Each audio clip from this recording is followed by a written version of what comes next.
वो तो कुछ नहीं सुनेगी, कुछ नहीं सुनने वाली।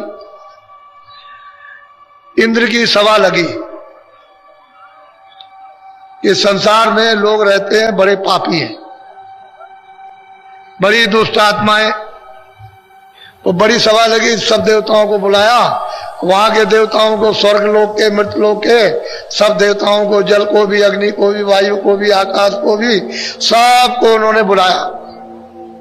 गंगा को भी, जमुना को भी, जितने तीर्थ थे सब देवता। तो लोगों ने निराकरण किया कि भाई मृत्यु लोक में मतलब यह कि सबसे ज्यादा पाप कौन लेता है, तो ये बताया कि गंगा जी लेती है।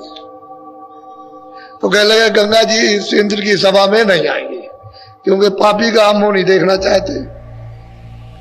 तो ये पहुंची वहां, सबके सब पहुंचे। तो इन्होंने कहा आप नहीं बैठ सकते हमारी सभा में।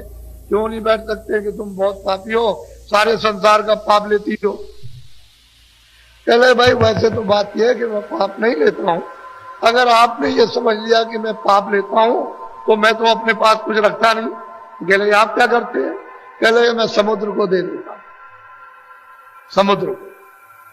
तो कह लगे समुद्र बड़ा पापी है कि सारे संसार का पाप ले लेता वो, तो उसको मतलब यह कि इसमें प्रवेश न होने दिया जाए। अब वो समुद्र पहुंचे वहां, तो उन्होंने जब सुना कि हमको निकाल दिया सभा से, तो उन्होंने कहा कि भाई क्यों निकाला? कह लगे कि भाई तुम गंगा जी संसार का पाप लेती हैं और आपको दे देती हैं, तो आप सबसे बड़े पापी हुए। कह लगे भाई मैं तो कुछ रखता नहीं, मैं तो कुछ रखता नहीं। अगर मान लो कि गंगा जी ने पाप संसार का लिया, मुझको दे दिया, तो मैंने तो अपने पास कुछ रखा नहीं। तो आप क्या करते हैं? क्या मैं तो मेघों को दे देता हूं, मेघों को। तो कह लगे मेघ नहीं आएंगे। अब वो मेघ के ऊपर में कि यहां वो नहीं आएंगे सभा में। तो मेघ पहुंचे, उन्होंने कहा भाई हमको क्यों निकाल रहे हो? यहां मतलब ये कि गंगा जी संसार का पाप लेती है और समुद्र को देती है और समुद्र आपको दे देता। तो कह लगे भाई ये लेता तो कोई नहीं है, लेकिन अगर तुम ये समझते हो कि गंगा जी लेती है, समुद्र को देती है, समुद्र हम मेघों को दे देते हैं, तो हम तो कुछ नहीं रखते। कह लगे आप क्या करते हैं? कि मैं तो संसार का पाप संसार में बरसा देता हूं, सब यही बरसा देता हूं मैं, तो मेरे पास तो कोई पाप रहता नहीं। तो कहने का मतलब यह है कि बात तो सत्य है, जो हकीकत है, जो सत्य है, वो तो हमेशा सत्य रहेगी।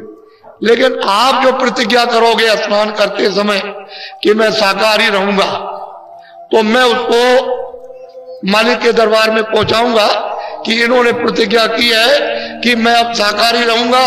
तो मतलब यह है कि इनकी प्रार्थना प्रतिज्ञा स्वीकार की जाए। तो आपकी प्रतिज्ञा स्वीकार कर, मालिक स्वीकार करेगा, मैं तो उसके पास पहुंचा दूंगा। वो कुछ नहीं करेंगे। वो तो आप उनके सामने ये समझ लीजिए कि मेरे सामने गंगा महारानी यह है और मैं उनके सामने स्नान करते हुए प्रतिज्ञा कर रहा हूं और बीड़ी, तंबाकू, हुक्का, सिगरेट पी सकता हूं, खा सकता हूं, लेकिन ऐसा कोई नशा नहीं कि जो हमारी बुद्धि पागल हो जाए। बस दो ही चुटकी तो रोक लो और तो कुछ। तो आप इतना तो कम से कम आप अपने आत्म कल्याण के लिए, अपने जीवन को परिवर्तित बदलने के लिए और जीवात्मा को मुक्ति मोक्ष के लिए तो कुछ न कुछ चलते वक्त कुछ कर तो लीजिए। मैं तो आपकी सूचना उसके पास पहुंचा दूंगा, लेकिन गलती मत कीजिएगा, क्योंकि ये सुजोग, ऐसा जोग पड़ा अध्यात्म, ये भौतिक योग नहीं, आध्यात्मिक योग है। तो इसी जोग के अंदर ये समय पड़ता था।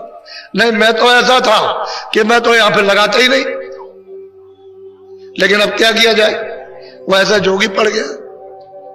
फिर उसकी सूचना आपको दे दी गई और आप देखिए अभी चले आ रहे हो, चले आ रहे हो। तो बहुत ऐसा इतिहास बनने दो, बनाओ, शांति का, सुखद,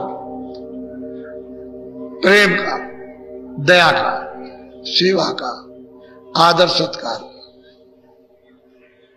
किससे झगड़ा करते हो जब हमारा यहाँ कोई है ही? हमारा यहाँ कुछ नहीं, ना कोई हमारा है। किसके लिए गैरों का बोझा क्यों लाते? ये गैरों का लाद लाद करके जो जमा पहाड़ों की तरह से कर लोगे, तो ये तो कर्म का कर्जा में ब्याज के आपको देना, उसका तो विधान बना हुआ पक्का। जब कृष्ण भगवान जब जाने लगे कि अब तो मेरा काम हो गया है। तो उन्होंने सूचना दी कि भाई मैं तो परम धाम को चला जाऊंगा। तो लोग दौड़ पड़े, कहने लगे चले जाएंगे तो मैं भी कुछ याचना कर लूं। तो उन्होंने ही बड़े परम मित्र थे कृष्ण भगवान के, दौड़ करके आए, कहने लगे भगवान हमने सुना है कि आप अपने परम धाम को जा रहे हैं। कहने लगे काम हो गया, अब हमको यहाँ रहने की क्या जरूरत है, काम तो हो ही गया सब। तो कहने लगे भगवान हमको भी ले चलिए। तो उन्होंने कहा देखो उद्धव, हमारे परम धाम को ऐसे कोई नहीं जा सकता। तो भगवान कैसे जा सकते हैं कि तुम जाओ और इस मनुष्य शरीर में तुम योग करो और योग के बल से अपनी जीवात्मा को जगाओ और तब मेरे परम धाम को जाओ। कह लगे मैं तो बुढ़ा हो गया हूं, अब तो मुझसे योग नहीं हो सकता। तो कह लगे मैं इसमें कुछ नहीं कर सकता। सीधा जवाब दिया उन्होंने, इधर उधर की कोई बात नहीं कही। लेकिन एक बात ये बता देता हूं कि मैं तुमको सुलभ रास्ता बताता हूं, अगर तुम ये खोज सको तो खोज लेना। तुम किसी संत से मिल लेना जो उसको प्राप्त कर चुका है, उसको मिल लेना तो तुमको सहज मुक्ति और मोक्ष मिल जाएगी। ये उन्होंने सुलभ रास्ता उनके लिए बताया। अब वो खोज सके न खोज सके तो उनकी बात है। तो जब वो जाने लगे शरीर छोड़ने के लिए नदी के किनारे पैर पे पैर रख करके और वो अंतर ध्यान होने लगे, उसी समय पर ऐसा पदम में जैसे हिरण की आंख चमकती है। तो एक बहेलिया उधर घूम रहा था, उसने देखा कि हिरण पानी पी रहा, बस वही साथ करके उसने, वो तो निशाना जानता था, साथ के मार दिया। जब उनके पैर में लग गया तो उसको मालूम हो गया कि हमारा तीर लग गया। दौड़ करके आया, देखा कि तो यहाँ ये बैठे। तो कह लगे भगवान मुझसे तो बहुत बड़ी गलती हो गई। तो उन्होंने कहा कि नहीं, तुमसे कोई गलती नहीं हुई है, तुमने अपना बदला ले लिया। मैं रामा अवतार में आया था तो मैंने वहां बाली को वृक्ष की ओट में मारा, तुमने आकर के अपना बदला ले लिया। तो उसने पूछा कि ये बदले क्या सबसे चुकाए जाते हैं? कह लगे सबको देना होगा। इसीलिए तो पांचों पांडवों को आदेश दे दिया गया कि मानो मारने की तुमको हत्या लग गई है, सीधे किसी को मत दिखाना और चले जाओ उत्तराखंड में, वहां बैतरनी नदी है और बहुत उसमें पानी ठंडा, उसी में एक एक करके गिर के गल के मर जाओ। सीधा आदेश दिया। कहते इधर कहीं भी मुंह मत दिखाना। और मैं आदेश दिए देता हूं कि ये परीक्षित है, दिल्ली के बाहर से घूम करके ले जाना, दिल्ली में अंदर होकर के नहीं, बाहर से घूम करके हस्तिनापुर, और इसको मतलब ये रात तिलक कर देना।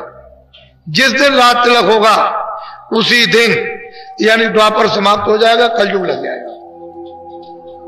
मैंने सब लोगों के प्रश्न का उत्तर एक ही बार दे दिया कि द्वापर खत्म होगा, कलयुग लग जाएगा, सीधी बात उन्होंने कही। और बस कह करके बस अंतर क्या, सीधा सीधा काम होगा।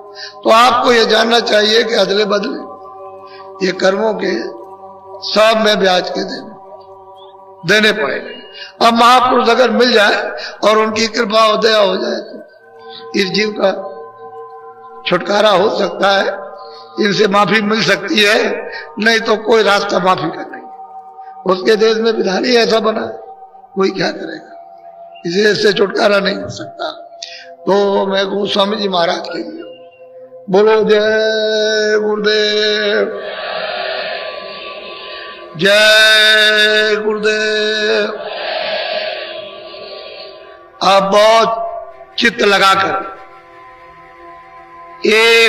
एकाग्र ध्यान करके मेरी तरफ देखना भी और सुनना भी और समझना भी। और वो गोस्वामी जी महाराज जब